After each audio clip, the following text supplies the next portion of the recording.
Welcome everybody, Assalamu alaikum. Welcome to Simon Fraser University. Welcome to the Center for Comparative Muslim Studies' first event in 2 years. This is a momentous occasion for all of us, and I'm really delighted to see you all here.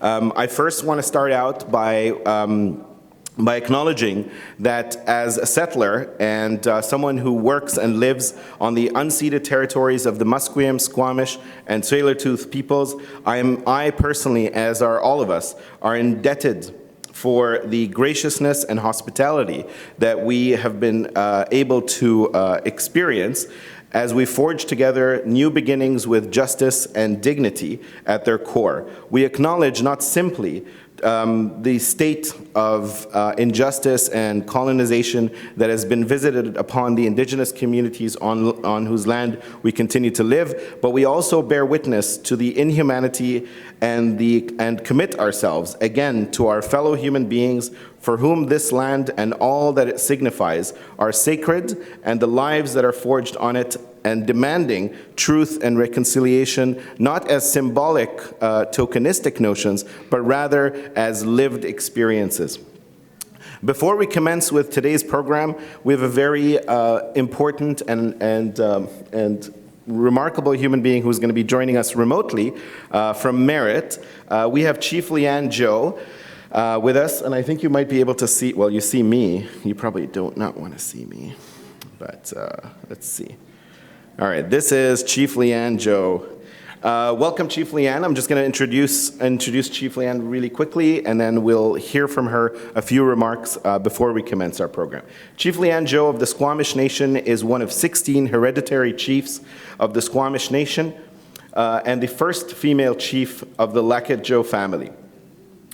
She is also a descendant of the Thomas family of the Tsleil-Waututh Nation on her late grandmother's side of the family. She was born and raised on the coastal shores of North Vancouver while having close relations to her roots on the east coast shores of Vancouver Island.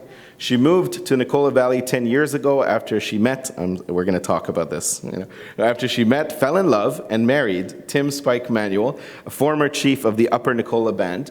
They lived in Nicola Valley for 10 years, but moved back to the West Coast a few years ago. They have a 12-year-old son named Isaac, who carries 3 traditional names from all of his families. Her husband is a traditional knowledge keeper, cultural teacher, and works with youth and community to engage them in rebuilding their cultural teachings and knowledge. Their son, and I love this is one of my favorite parts of the bio, their son is their life teacher, as he engages them in healing, listening, laughter, and patience. I think I want to say the same of my own children, but at times it doesn't feel so. She is currently a transformative storyteller for economic reconciliation with Simon Fraser University, Faculty of Environment, Community Economic Development. She also serves as a trustee of the Squamish Nation Trust, representing the benefactors in the management of this trust. So lots of responsibilities and lots of roles for Chief Raiyan. She is a very passionate and resilient woman who is committed to working with others to keep their circle strong and to continue the movement towards self-resilience. Her people's legacy is that of their children, thus their responsibility to ensure that their future and generations to come will follow and have more balance, peace, and wellness. So they have the tools to engage in the world in a completely different way than we have and can walk in 2 worlds with ease. Amen. This is what we all wish for. Thank you, Chief Raiyan. We would love to hear your words. Thank you for joining us from afar and on short notice. Osiam, can you hear me? Yes. Okay, great. Thank you for having me this evening, especially virtually. I would love to be there in person, but as you are aware, I am no longer in my traditional territories. We recently moved back to the traditional territories of my husband, but I still hold the responsibility of being what you call a chief and what we would call a respectful leader within the community of the Squamish Nation. So I will introduce myself. My name is Shupela Matsiam, also known as Chief Raiyan Syeda.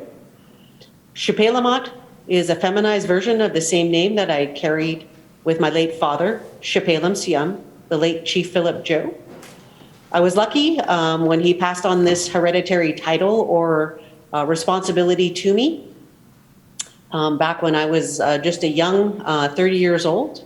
I was able to carry this title with him together. So I walked in his footsteps beside him in learning to become a chief, which is very, very rare.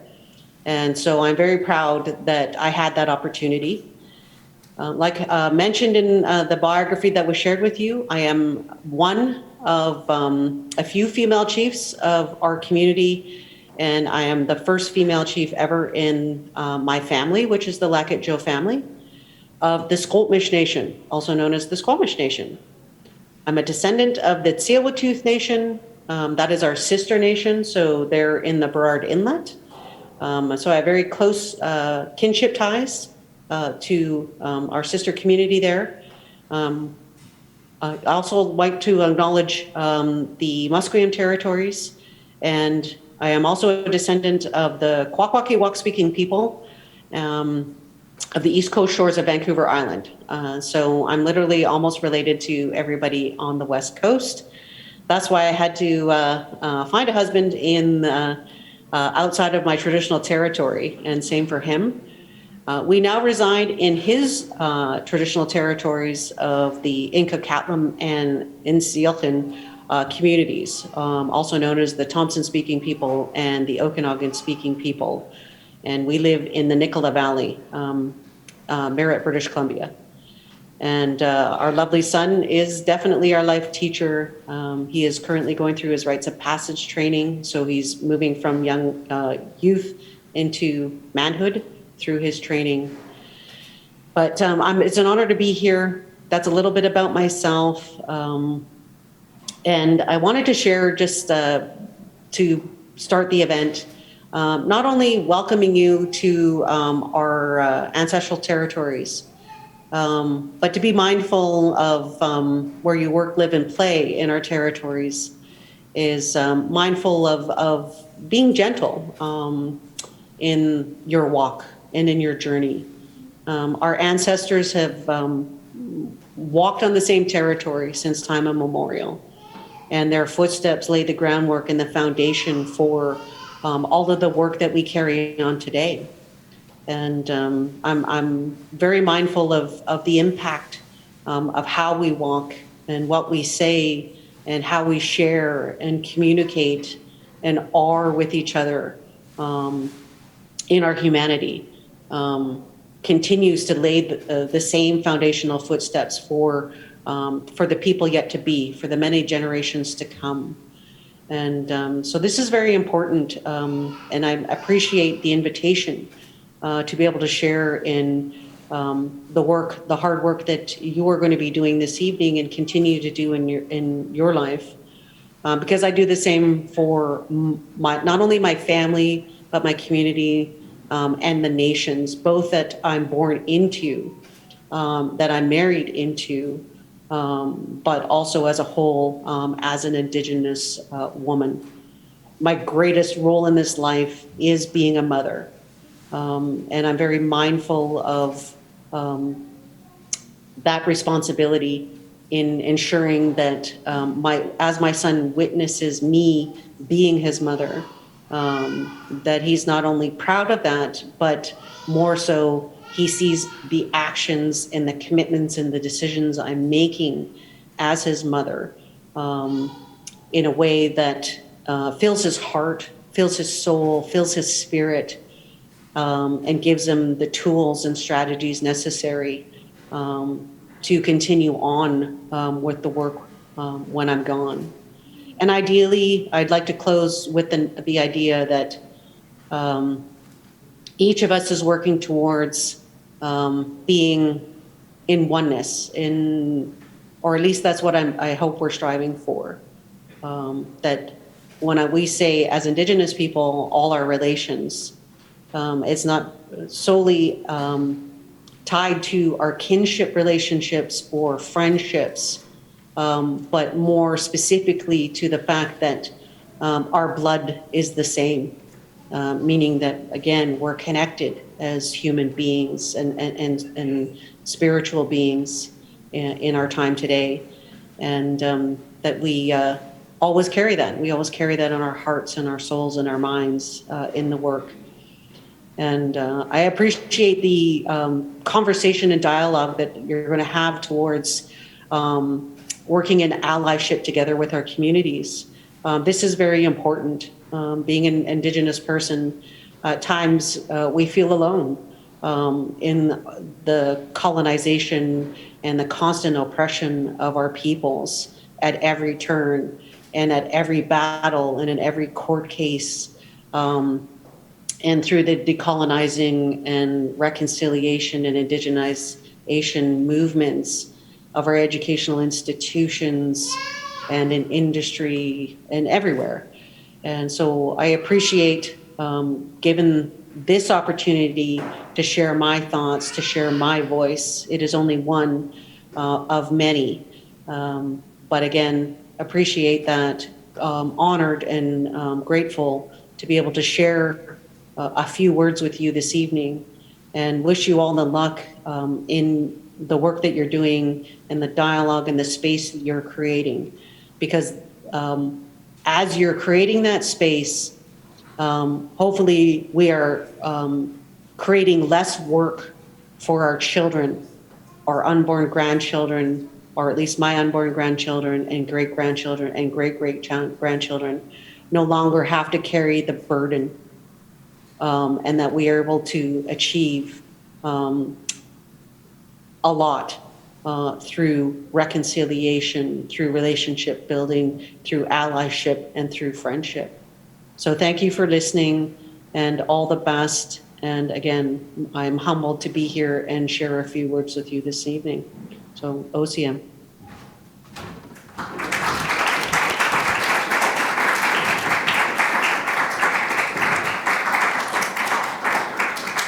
Thank you so very much, Chief Leanne. It's a real pleasure.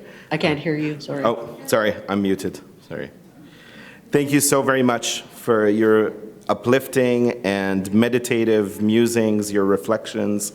They were both incredibly intimate and very genuine, and we are touched to have you share this moment with us, despite the geographic distance and what separates us. But as you said, the blood that runs through us is one, and those connections can overcome the cyber optics and the fiber optics and all the things that stand between us. But thank you so very much, and we look forward to seeing you hopefully in person at a future event. And thank you for your time. Awesome. Thank you so much. Thank you. Okay, welcome everyone. Thank you so very much. It's a real pleasure to hear from Chief Leanne. It's one of those important interventions that we have to and should do, not just at the ceremonial occasions, but in every reflective, meditative moment in our lives.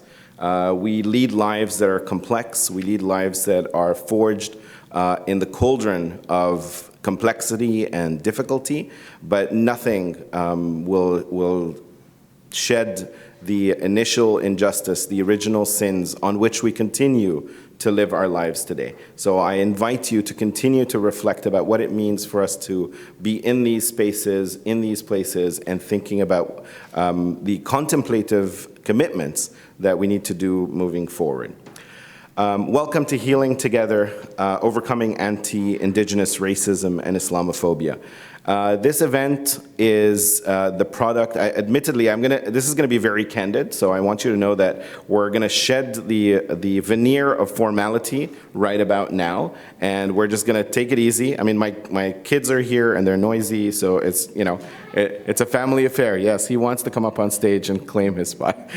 I promised him at the very end, okay? No, not right now. So I wanted to say that this is an event not designed to be an opportunity for us to be hyperbolic or to talk in big terms about the remarkable histories of both the Islamic civilization, which is typically what happens at Islamic History Month, nor is it a time for us to talk in hyperbole about how we've overcome injustice. It is none of these things. Quite the contrary, it is an opportunity for us to come together and find both community and communion, both in our differences and in our collective commitments to overcome the pain and tragedy of loss. Many of us have lost things. We've lost homes, we've lost experiences, we've lost memories, we've lost loved ones. And these losses are entrenched in a complicated relationship with power. When we think about Islamic History Month, when we consecrate that month, we are forced to reflect about the histories of our communities, both in the home countries and in the diaspora, and what those complexities mean. Being able to reconcile our identities and thinking about how we can renew our commitment to justice, both social and political, and various other permutations of justice, is something that we have to negotiate on a daily basis. And so it just so happens that, that Islamic History Month is the month of October, as proclaimed both by the city of Vancouver and across Canada. It happens to coincide with the slow opening up from our COVID and pandemic public health orders, which means that for the first time as we emerge from our respective crevices, these dark places that we've called home with all of our cabin fever, we are almost hatching out of our cocoons, you know? And as we hatch from these cocoons, we're in the process of renewing ourselves. We're shedding a lot. And so this is an opportunity for us to let go of the past and think about how we can renew these commitments together. So with this invocation, I would like to first acknowledge and thank the person who made all of this day possible. Amal Javed Abdallah, who I think is in the back. Where are you, Amal? She refuses to raise her hand. Amal, you will raise. This is Amal.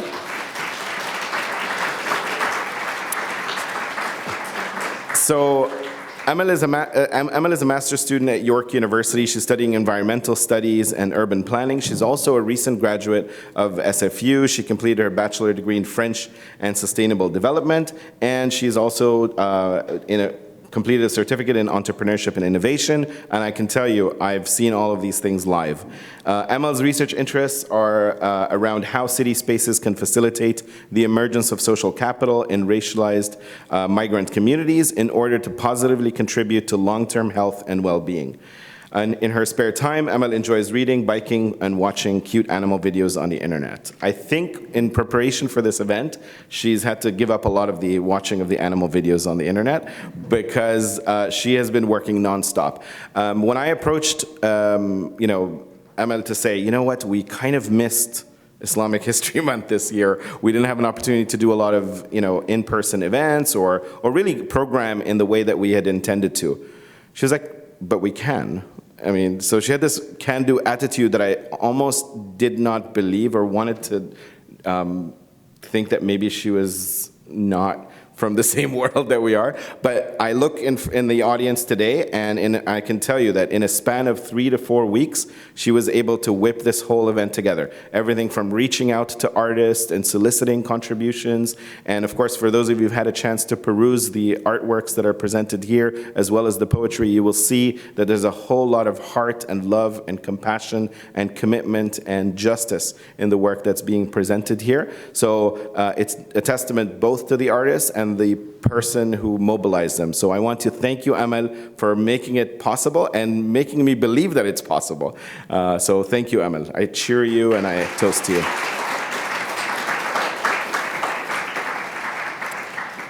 I would like to invite, so just to give you an idea of how the program is going to unfold today, we will have a series of speakers who will share some words, some reflections, some thoughts initially, and then we will take a break where we will share, and as I said, when we talk about community and communion, there's nothing that represents this and is emblematic of it than sharing food together. So we will have a meal together, and then shortly thereafter, we will have a performance followed by brief interventions from the artists whose work is presented here.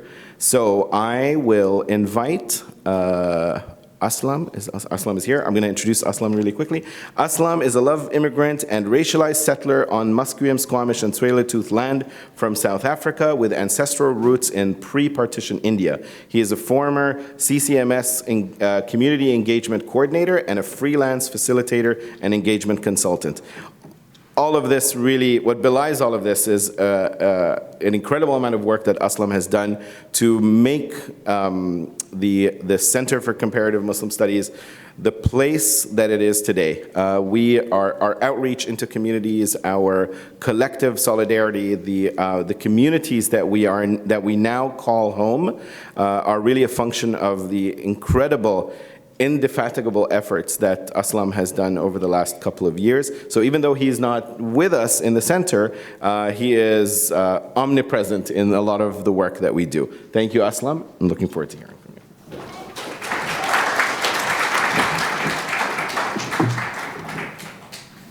Thank you so much, Adil, for kind words. And I think when Amal asked me to speak, I remember being on the organizing end of things, and I was like, well, I can't say no after I've asked so many people over the years to say yes to similar requests. Assalamu alaikum, good evening, everybody. Bismillahir Rahmanir Rahim. I also want to begin acknowledging the land that we're on, the unceded, stolen land of Musqueam, Squamish, and Tsleil-Waututh peoples. I also want to recognize all of those who've been impacted by Islamophobia and anti-Indigenous racism. And it's also something that's not over. It's not something that's easily healed from when it continues to be perpetuated, which puts us in a tricky spot.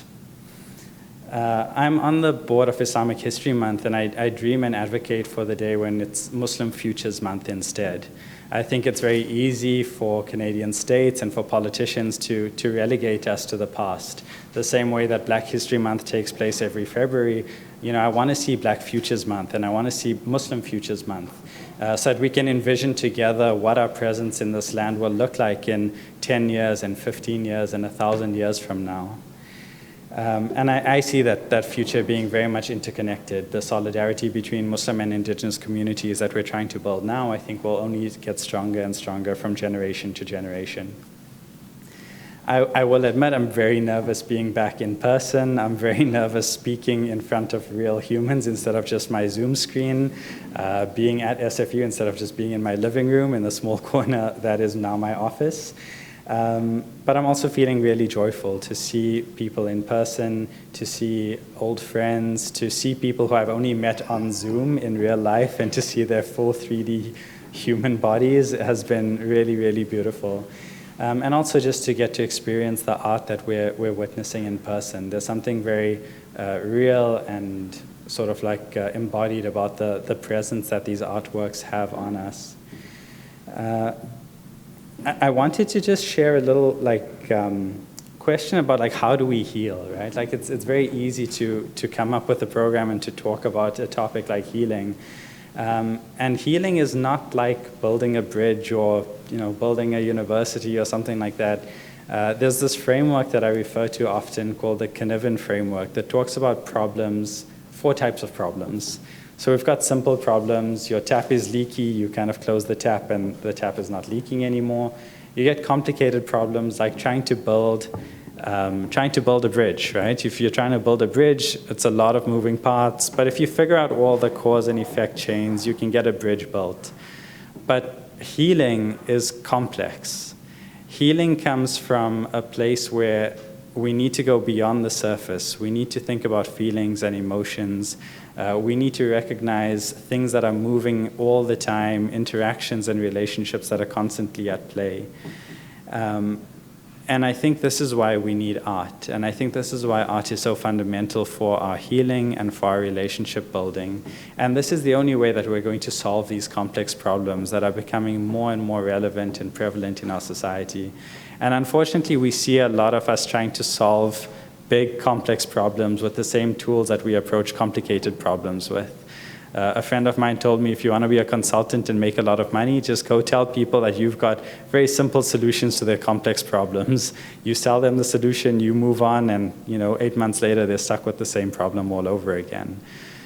So I encourage us to really think about the way that we support the arts, the way that we support storytelling, the way that we support relationship building as not just something that's valuable in and of itself, but also something that allows us to go deep into the heart of issues that are facing our societies. And I think by being able to engage with art and being able to support it, even just the way that we've all shown up tonight, is such a beautiful way that we can take healing forward in the small but meaningful steps that we are able to do so. It's also very much part of the decolonial turn that we're looking towards. I'm going to end my remarks there. Thank you so much to everybody for attending, for supporting art, for supporting each other. It's been lovely to see human beings beyond the little Zoom screens that we're so used to. Appreciate your time and attention. Thank you.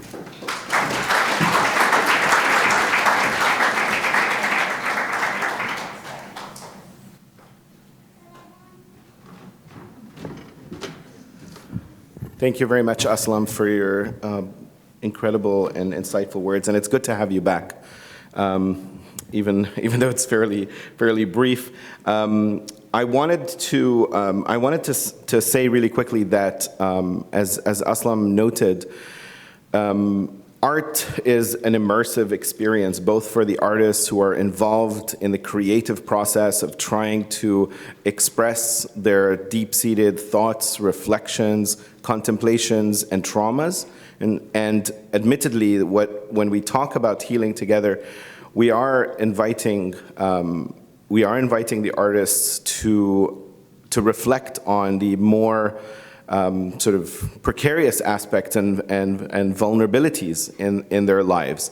Islamophobia and anti-Indigenous racism are alive and well, even though it appears as though the veneer of progress and the discussions around truth and reconciliation and the all this sort of symbolic acknowledgements that take place on the part of politicians and public figures. What belies that is a much more sinister situation, and many of us and many of you are really on the front lines of these experiences. So I wanted to say that for our artists who've produced this work, and for the artists who within you, for those of you who did not contribute, or for those of you who think about art and aesthetics and expression, whether it's poetic or literary, or if it's in the physical artifact form, this is a therapeutic, but also sometimes a cathartic experience. So I wanted to say thank you for moving in that direction, for taking us with you on that journey. But also, beyond that, as individuals who interact with art, our relationship with it is one of journeys and traveling. We travel with the artwork, and it takes us places. It takes us to places of pain, but it also helps us see the possibility of a better future. And I hope that the works that you interact with today are ones that allow us to see that dichotomy and see beyond that dichotomy, and to see how compellingly possible utopia can be. So I just wanted to sort of say that about the works that you've witnessed and will continue to see and hear in the coming period. To complete the reunion, if you will, of individuals who were so instrumental in making the Center for Comparative Muslim Studies what it is today, I would like to invite another person who used to be actively involved in the center, but continues to really impact the work that we do, but in a vastly different capacity. Ellen Valancourt is familiar to some of you. She's a bridge builder, a peacemaker, a creative development strategist. For the past 3 decades, her passion for beauty and the ability to make unusual connections has led her from couture to culture. I can never pronounce that properly, I'm sorry. From fashion school in Paris to SFU's Office of International Development, where she managed multi-million-dollar CEDA-funded local and international projects in the areas of adult education for economic development and sustainable women's empowerment initiatives.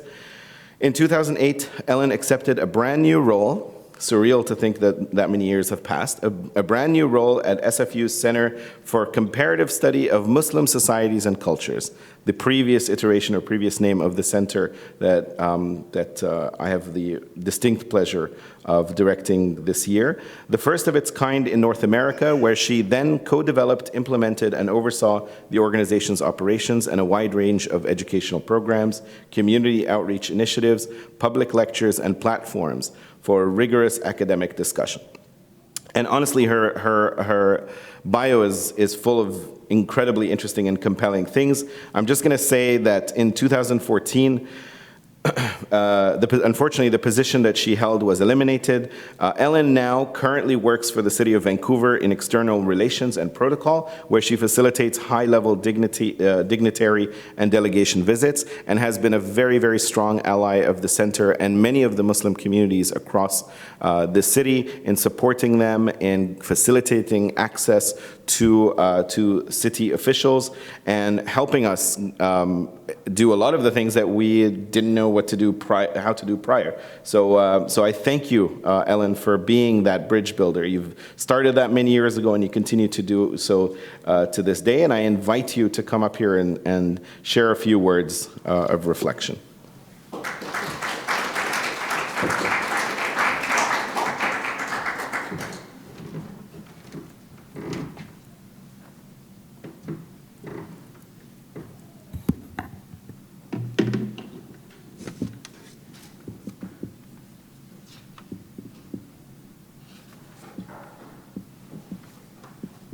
Thank you so much for the introduction, Professor Iskander Adel, my friend. And it's wonderful to be here on your invitation at this homecoming. And I'm humbly thankful to live and work on the territories of the Musqueam, Squamish, and Tsleil-Waututh nations, who have stewarded these lands and made them their homes since time immemorial. I'm not here on official capacity with the City of Vancouver, but rather because of the intersection of my past and current employment, where in both roles I've been able to foster collaborative relationships across a broad spectrum of people from nonprofit to academia and government. It's been a tremendous privilege. This month, as we know, is Islamic History Month. And it's also one of the city's, not quite, but 16 official observances. 3 official events that I lead are related to Muslim studies, and 2 happen to be related to our Indigenous peoples, with this year the National Indigenous Peoples Day in June, followed on the heels by the inaugural day for Truth and Reconciliation in Canada. A particularly difficult time for our Indigenous colleagues and everyone.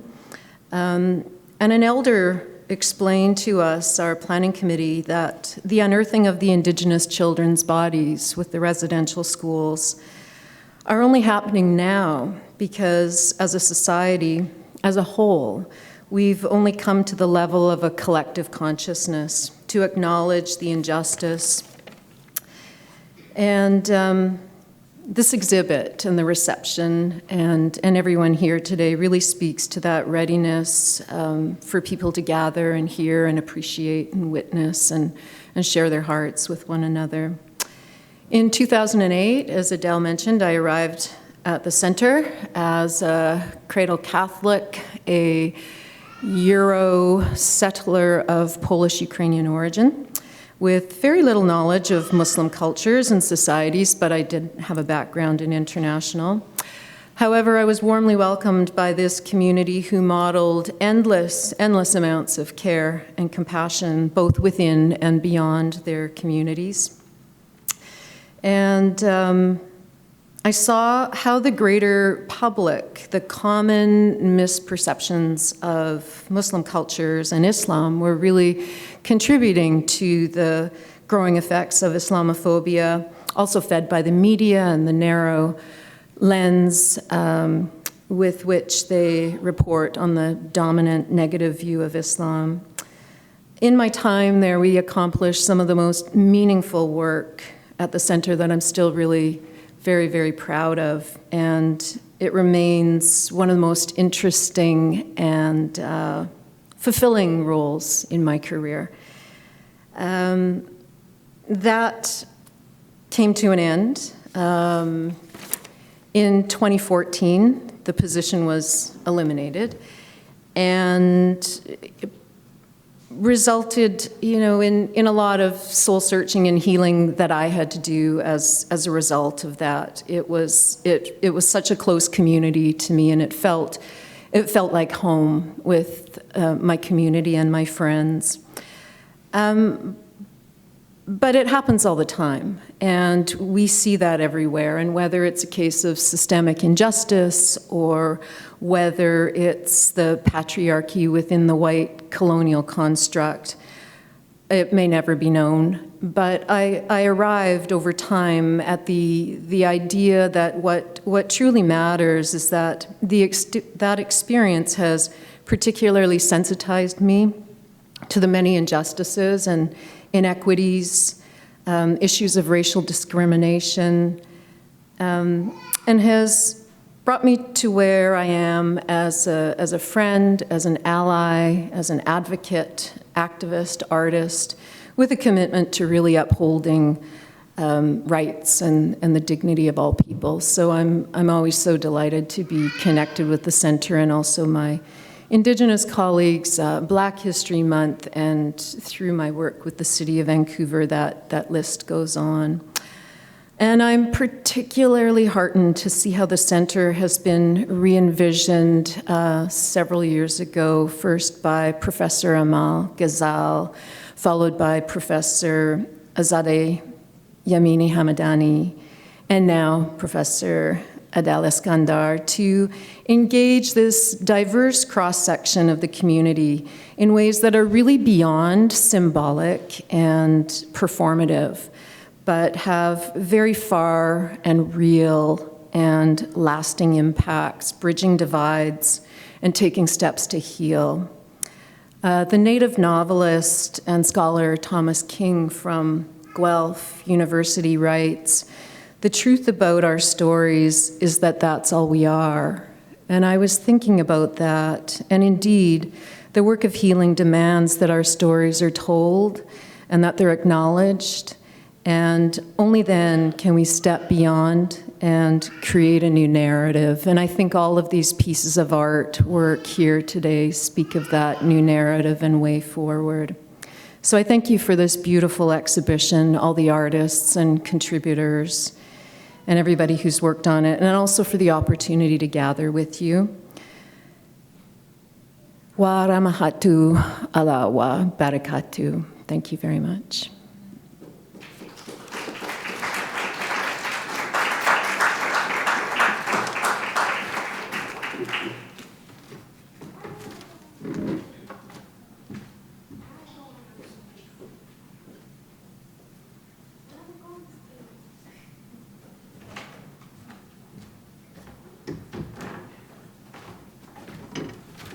Thank you so much, Ellen, for your wonderful words and for bringing back so many memories. The good, the bad, and the ugly. But nevertheless, we continue to forge forward, and we face new challenges every day, but we continue to reinvent those circumstances for the betterment of everyone. And I think as we continue to move forward, we build alliances and coalitions that will bear fruit, not just today, but for years to come. So I thank you for continuing to represent and for being an ally every step of the way. That means a lot to everybody who's here and everybody who's been part of both the center and Muslim communities in the Lower Mainland. Thank you.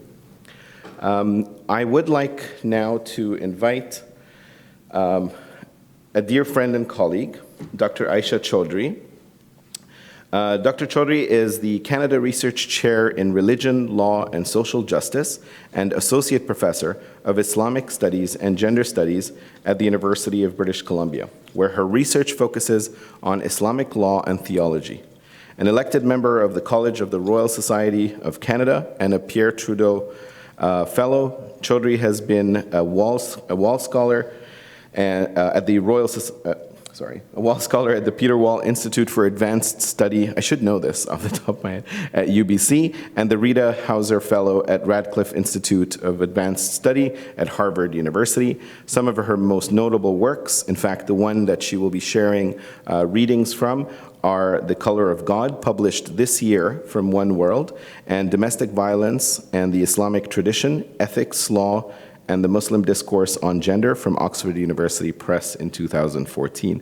I would like to invite you, Aisha, to join us here, where you will be reading from your recently published book, The Color of God, which has been getting...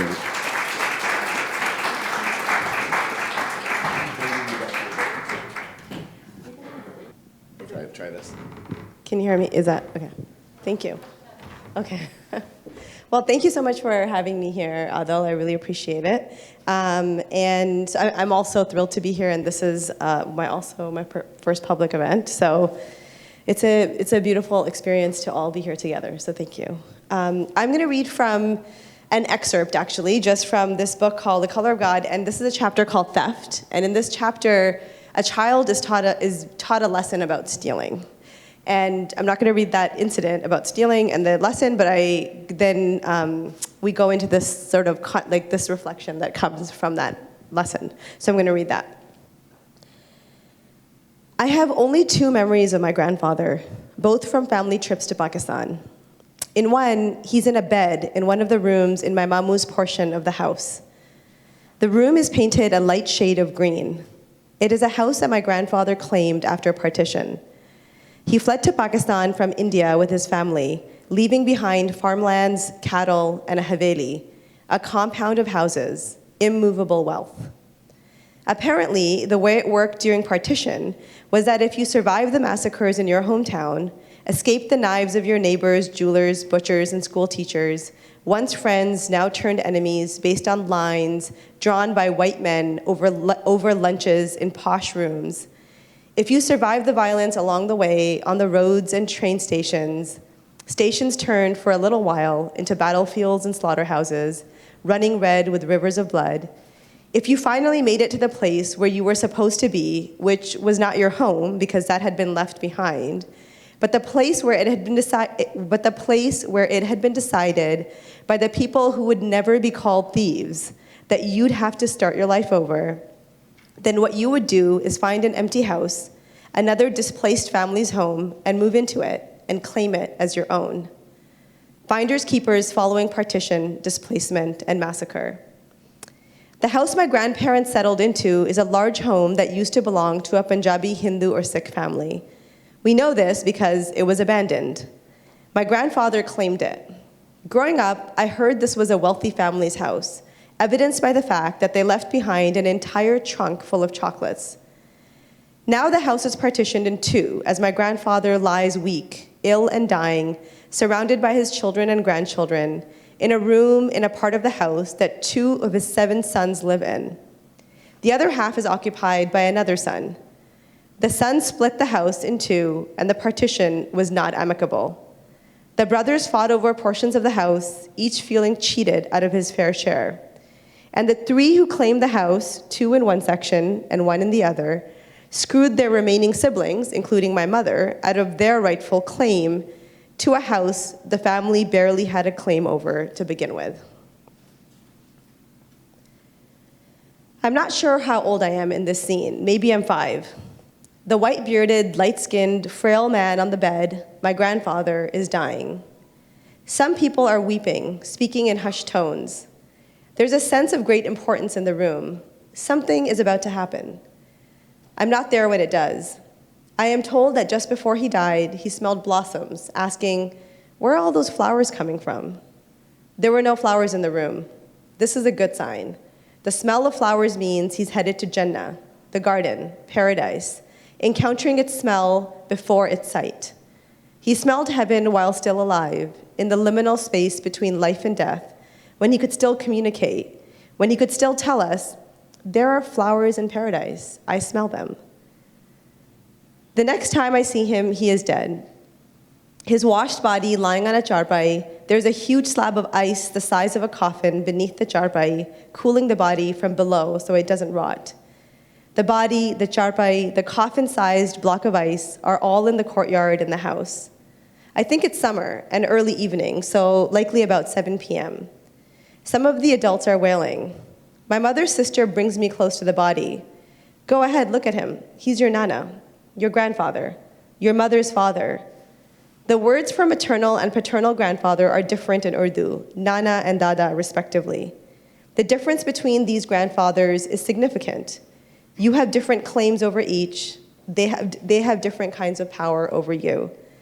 "Go ahead, look at him. Here's your nana." Even now, as I remember or manufacture this scene, I am aware that she means to convey something important to me, but I don't get it. Not then, not now. What is she trying to tell me?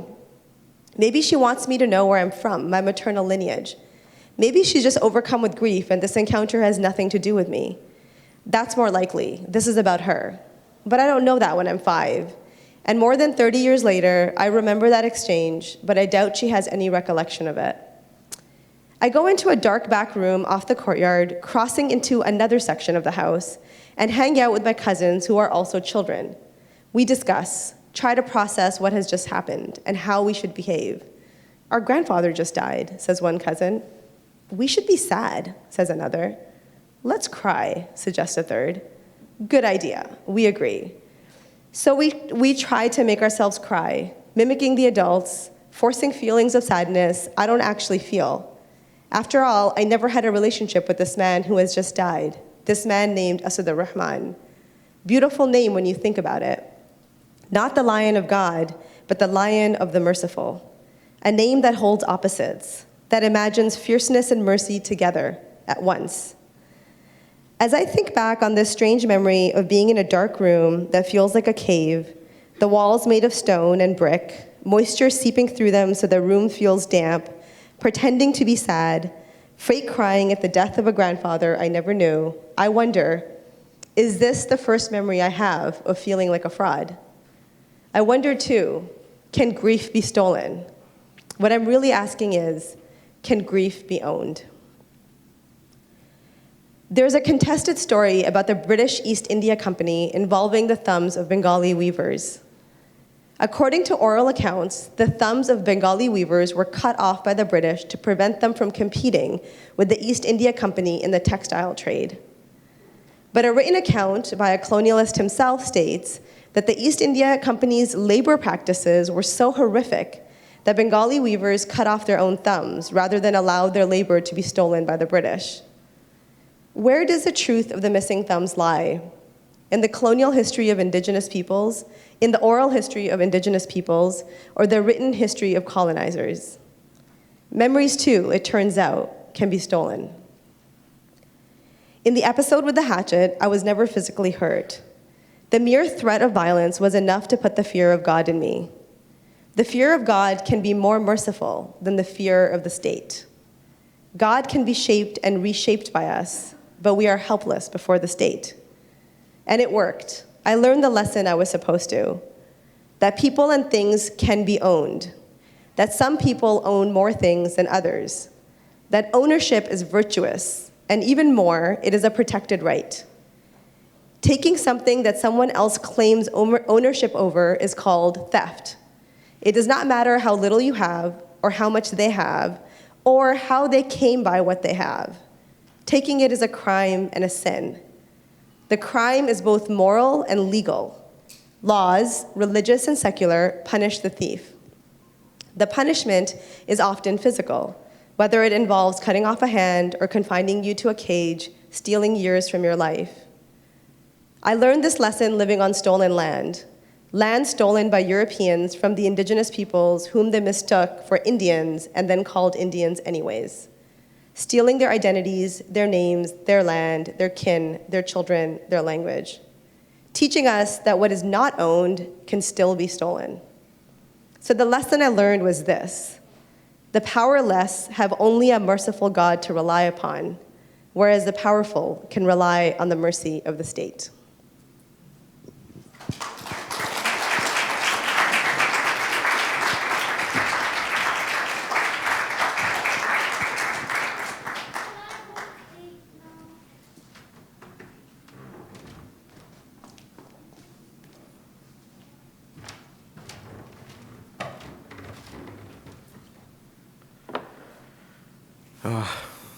Thank you, Aisha.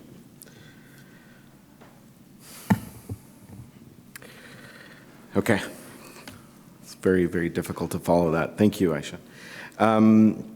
Okay, so we will take a step back and find a way to rejoice in the offerings that are not just for the soul and for the mind, which we've experienced and had an opportunity to contemplate, but to share the nourishment of the body.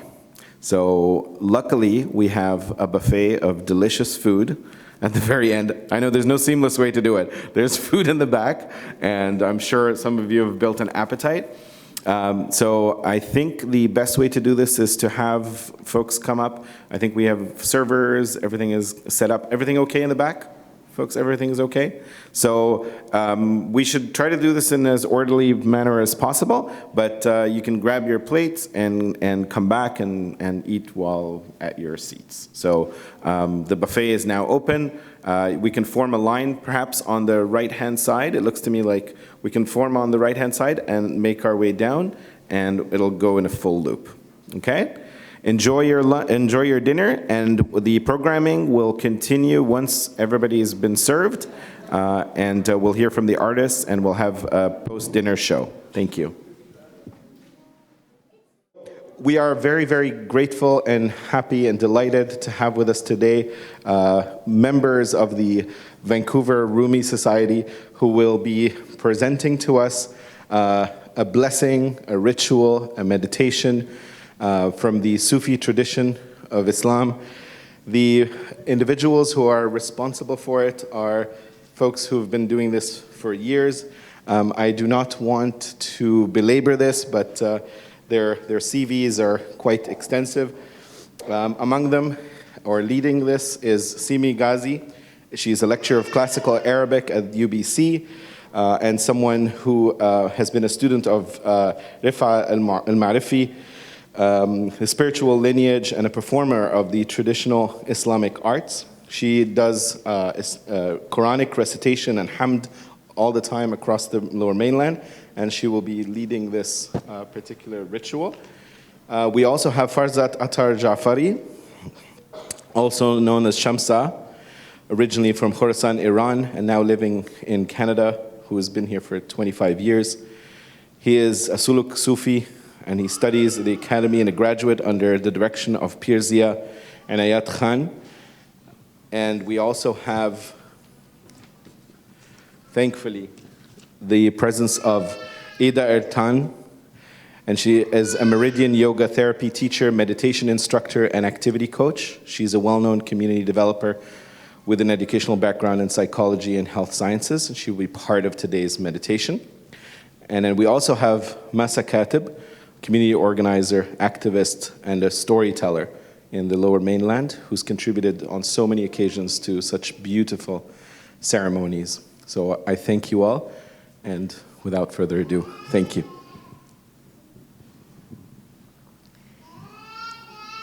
Oh, that's beautiful. And please don't take the baby away, please, unless you need to leave. If you don't need to leave, then don't take the baby away. one of the most beautiful things about praying in Muslim spaces, I was just saying this to someone, is the children are running around and they're climbing on your back, and there's all kinds of sounds, and even in salat, we would pray at home and everything else is happening at the same time. So, and there's no distinction between sacred and profane or sacred and mundane. So we are members of the Vancouver Rumi Society, and in various forms, we have been worshipping in the way of Maulana Jalaluddin Rumi, his turning meditation, his ceremony, formally, but more than that, informally, for about 40 years now in the Lower Mainland. And as we've prayed on this unceded land, this stolen land, every year we become more aware of the conditions of our Indigenous brothers and sisters, our hosts, and our humility and our sense of responsibility grows. I recall being in this very room when Professor Rumi Ahmed had said that actually in fiqh, namaz, salat, prayer is not valid on stolen land. And so I've had to ask myself also about this practice of prayer, a practice which, like salat, begins on the ground, begins on the earth, has a deep rootedness in the soil, rises and returns to earth. How is it that we perform this? What is it that renders it permissible for us? And what kind of approach should we take? So today we're going to offer a very, very brief taste, a glimpse of this ceremony, and we offer it all together with all of you. So it's not a performance, it's a prayer, it's a ceremony, it's an offering, and you are not observers. All of us are turning, your blood is circulating, the cosmos is circulating, atoms and molecules within you are circulating, whether you're seemingly still. Our hearts, our minds are circulating and turning, and inshallah turning towards justice. So we're all turning together, and I really hope that you will be present in that way. So I'd also like to invite you, if you want to come sit closer, that's fine. And if you want to come stand even here between these beautiful works of art and kind of complete the circle, this is usually something that's offered with a protective circle around. So I really welcome any of you who want to come stand in these spaces, just leaving this space open. So we offer this ceremony today for the 215, the 4,000, now more than 7,000 children whose lives were stolen and who are now under this ground, in body, and everywhere with us in spirit.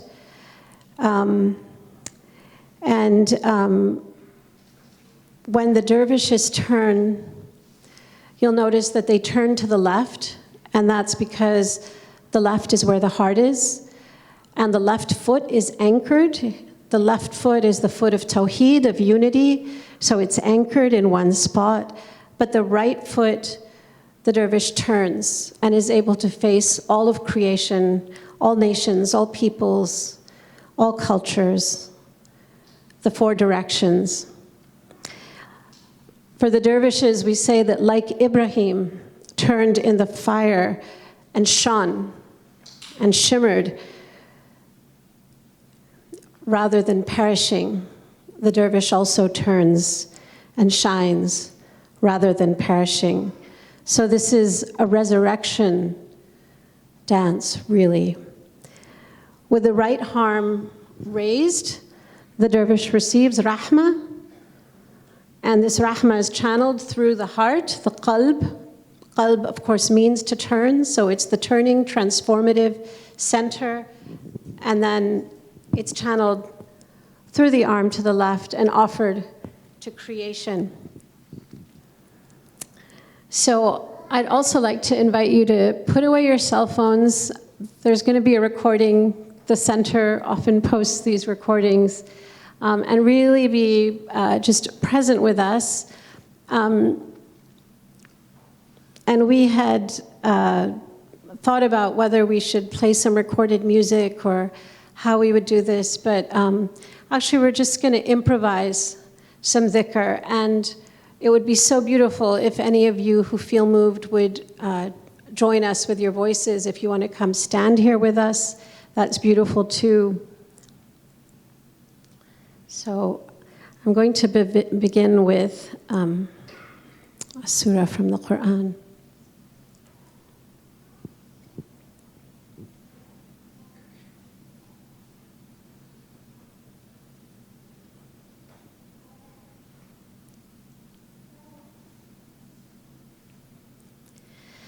أعوذ بالله من الشيطان الرجيم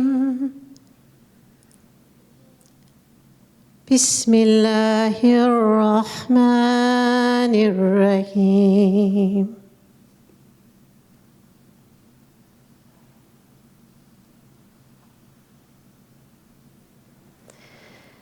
In the name of God, the compassionate, the caring, by the fig and the olive,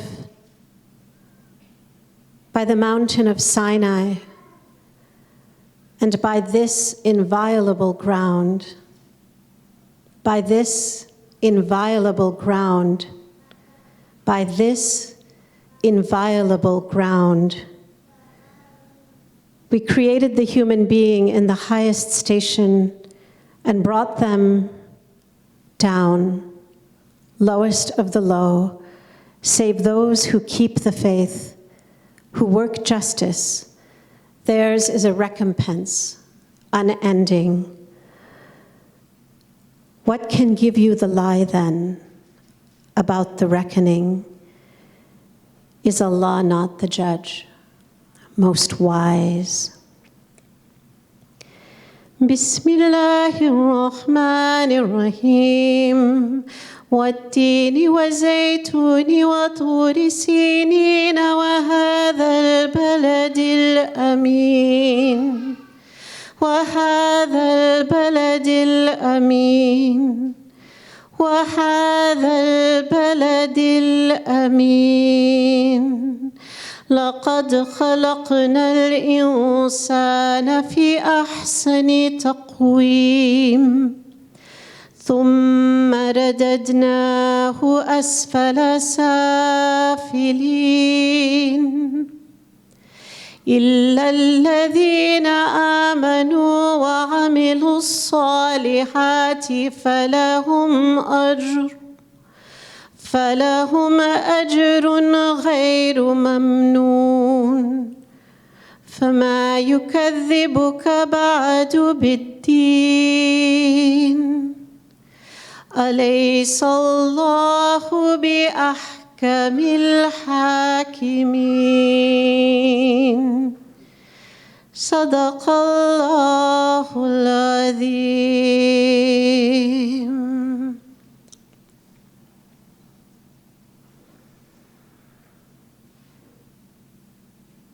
There's only one creator, and there's only one creation. Interconnected, all my relations.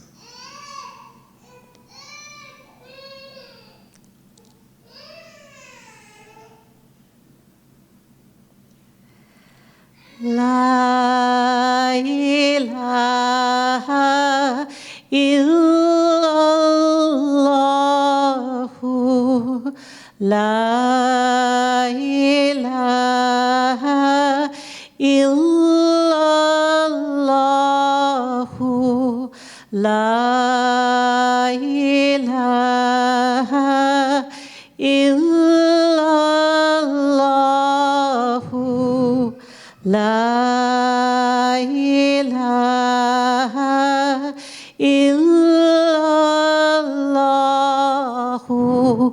La ilaha illallah. La ilaha illallah. La ilaha illallah. La ilaha illallah. La ilaha illallah. Hay, hay, hay, hay. La ilaha illallah. La ilaha illallah. La ilaha illallah. Hay, hay, hay, hay. La ilaha illallah. La ilaha illallah. La ilaha illallah. Hay, hay, hay, hay. La ilaha illallah. La ilaha illallah. La ilaha illallah. Hay, hay, hay, hay, hay, hay, hay, hay, hay, hay.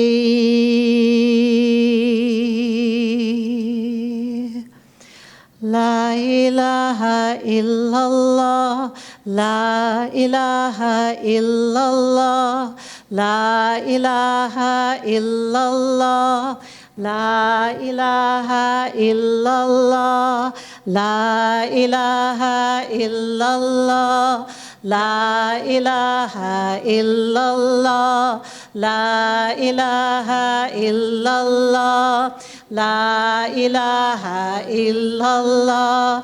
La ilaha illallah. La ilaha illallah. La ilaha illallah. La ilaha illallah. La ilaha illallah. La ilaha illallah. La ilaha illallah. La ilaha illallah. La ilaha illallah. Hay la ilaha illallah. Hay la ilaha illallah. Hay la ilaha illallah.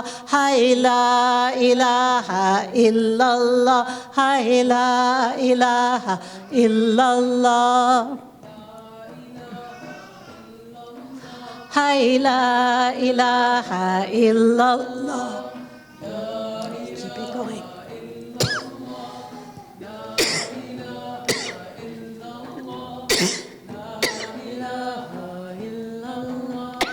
La ilaha illallah.